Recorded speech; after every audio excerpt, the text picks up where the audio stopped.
رزق حلال دے مجھے اے میرے کبریا، رزق حلال دے مجھے اے میرے کبریا، دیتا ہوں تجھ کو واسطہ تیرے حبیب کا۔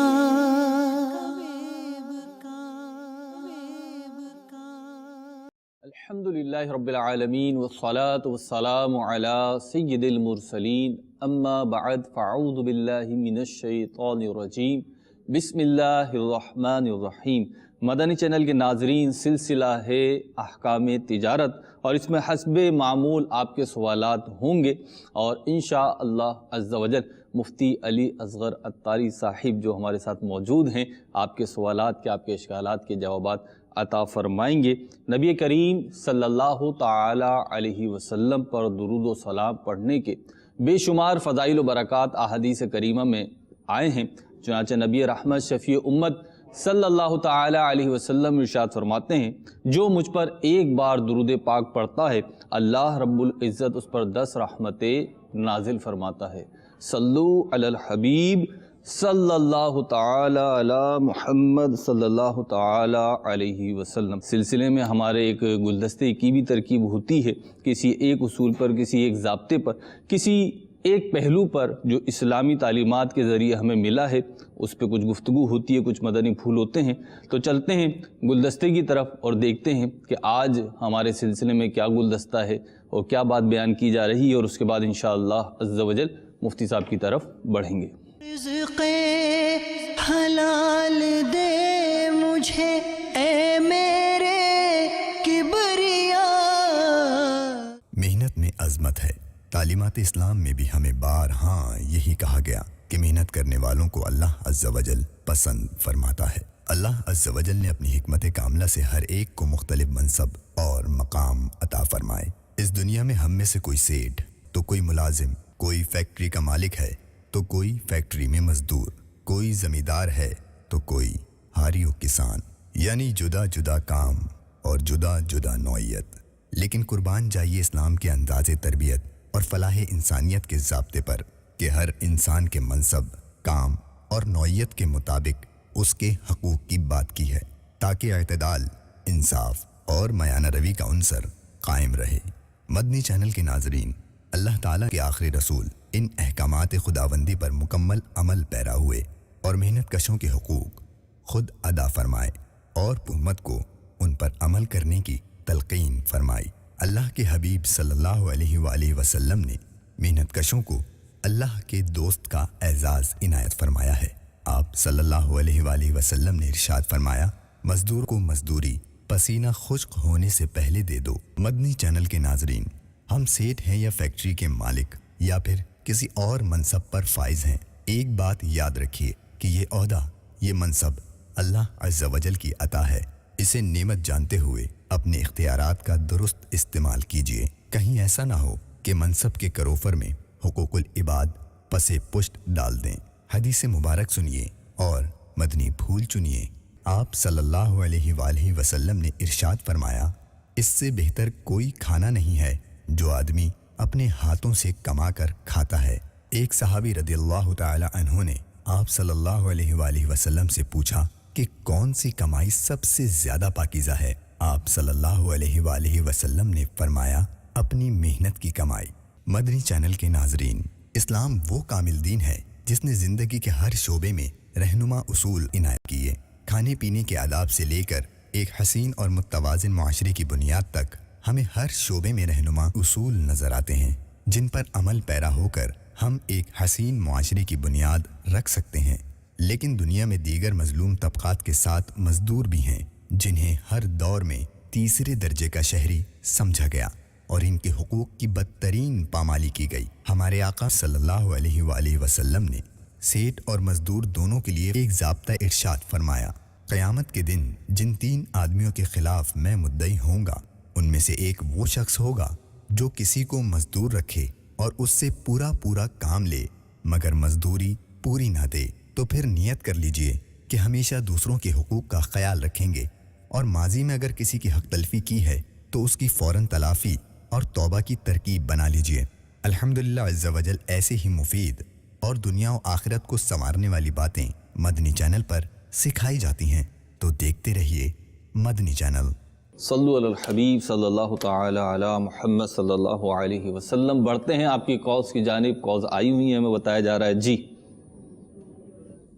میں کراچی سے بات کر رہا ہوں، اور سب سے پہلے تو میں اقامہ تجارت پروگرام کے بارے میں یہ کہنا چاہتا ہوں کہ یہ ماشاءاللہ بہت اچھا شرعی پروگرام ہے، جس سے ہمیں بہت سے مفتی صاحب کی بارگاہ سے مدنی پھول ملتے ہیں اور ہماری شرعی رہنمائی ہوتی ہے، اور میں تمام اقامہ تجارت کی ٹیم کے لیے دعا گوں اللہ تعالیٰ سے ترقی عطا فرمائے۔ سوال میرا یہ ہے، دیکھیں میں ایک بینک میں کام کرتا ہوں، اس کی جو سیلری آتی ہے تو مجھے یہ بتایا گیا ہے کہ اس سیلری کے ذریعے سے میں کسی نیکی کے کام میں حصہ نہیں لے سکتا، کہ وہ سود کا پیسہ ہوتا ہے قربانی میں، زکوٰۃ میں، یا مسجد کے کسی کام میں، یا کسی بھی نیکی کے کام۔ تو یہ مجھے کسی نے اس کا یہ حل بتایا تھا کہ آپ کسی سے ادھار لے لیا کریں اور سیلری پہ ادھار سے نیکی کے کام میں حصہ لیں اور سیلری سے وہ پیسہ واپس کر دیا کریں۔ تو ایسا کرنا کیسا ہے؟ مفتی صاحب کی بارگاہ میں عرض ہے، یہ فرما دی۔ اور دوسرا سوال میرا یہ ہے کہ ایک دم سے کیا میں یہ نوکری چھوڑ دوں گا تو مفلس ہو جاؤں گا؟ اس کے بارے میں کیا حکم ہے کہ کس وقت یہ نوکری چھوڑی جا سکتی؟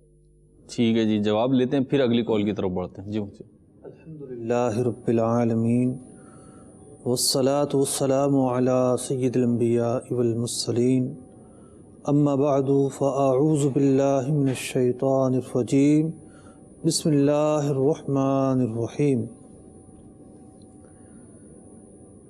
ایک تو ہوتا ہے سود کا پیسہ، جی، تو جو پیسہ بھی عینی ہی سود میں ملا ہو جی، وہ پیسہ بلا شبہ ملک خبیث ہے، صحیح، مال حرام ہے۔ اور ان کے ساتھ معاملہ یہ ہے کہ ان کی جو اجرت ہے جی، وہ اجرت ایک ناجائز کام پر معاونت کے بدلے میں مل رہی ہے۔ ٹھیک، جو کام غیر شرعی ہے اس کی معاونت، ترویج و اشاعت، اس میں انوالومنٹ براہ راست، اس کی جو نوکری ہوگی وہ ظاہر بات ہے وہ نوکری ناجائز ہوگی۔ صحیح، اس نوکری کے ذریعے جو آمدنی حاصل ہوگی وہ آمدنی بھی مال حرام ہوگی۔ ٹھیک، تو معاملہ یہ ہے کہ یہ پوچھنا ہے اگلے مرحلے کا سوال۔ ٹھیک ہے، یعنی اس سے پہلے بھی ایک سوال قائم ہوتا ہے۔ میں یہ سب کچھ کرتا رہا ہوں، مجھے بس اس سے اگلے مرحلے کا جواب چاہیے۔ ٹھیک، تو پہلے مرحلے پر آتے ہیں ٹھیک، کہ اگر کوئی شخص اس طرح کے کسی کام میں ملوث ہے، جی، مبتلا ہے، تو اس پر لازم ہے کہ توبہ کرتے ہوئے اس کام سے فوراً دور ہٹ جائے۔ ٹھیک، اور اس کے لیے یہ کیا کم ہے کہ اس کا پہننا، اس کا اوڑھنا، اس کا کھانا، اس کا بچھونا، یہ ساری چیزیں جو ہیں مال حرام سے ہو رہی ہیں۔ استغفر اللہ۔ اب رہی دوسری بات کہ جناب انہوں نے کہا کہ میں نوکری چھوڑوں گا مفلس ہو جاؤں گا، ایسا تو ہرگز نہیں ہے کہ ایک آدمی نوکری چھوڑے اور مفلس ہو جائے۔ ٹھیک، آخر تو پڑھا لکھا آدمی ہے نا، جی، جب ایک ادارے میں جاب ملی ہے۔ مفتی صاحب ایک اسٹیٹس ہوتا ہے وہ ختم ہو جاتا ہے۔ اسٹیٹس ختم ہونے کو مفلس ہونا تو نہیں کہیں گے نا۔ نہیں، وہ تو ظاہر سی باتیں نہیں کہیں گے۔ ایک مثال ہے، اگر یہی پڑھا لکھا آدمی کسی دکان پہ بیٹھ جائے جی، کہ بھئی میں آپ کا اکاؤنٹ دیکھ لوں گا، عام طور پر دکانیں چونکہ بہت چھوٹی کمپنی ہوتی ہیں، بہت چھوٹی محدود پیمانے پر ادارہ بھی نہیں ہوتا، دکان ہوتی ہے، جی، تو وہ ہو سکتا ہے 8 گھنٹے کے لیے نہ ٹائم دے، 2 گھنٹے کے لیے بٹھا دے، ٹھیک ہے، کسی آفس میں بیٹھ جائے، 3 4 5 جگہ کام کر کے گزارا کیا جا سکتا ہے۔ ٹھیک، خاص جو ان کی فیلڈ ہے، اس فیلڈ کے تعلق سے بھی بہت ساری نوکریاں مل سکتی ہیں۔ اس کے علاوہ بھی اگر یہ بیٹھے ہیں، محنت مزدوری سے کام لیں، مشقت سے کام لیں، تو رزق کے دروازے کھلے ہیں، نو ڈاؤٹ۔ ٹھیک، اب رہی بات یہ کہ جناب کسی نے کوئی نے ہیلا بتایا ہے، تو وہ ہیلا جب بھی اختیار کیا جاتا ہے وہ حرام سے بچنے کے لیے اختیار کیا جاتا ہے، ٹھیک، حرام کو تحفظ دینے کے لیے ہیلا اختیار نہیں کیا جاتا۔ تو مثال کے طور پر ایک شخص ہے، اس کے پاس پیسہ ہے، اس کو کام کرنا ہے، ٹھیک ہے، ایک تو طریقہ یہ ہے کہ وہ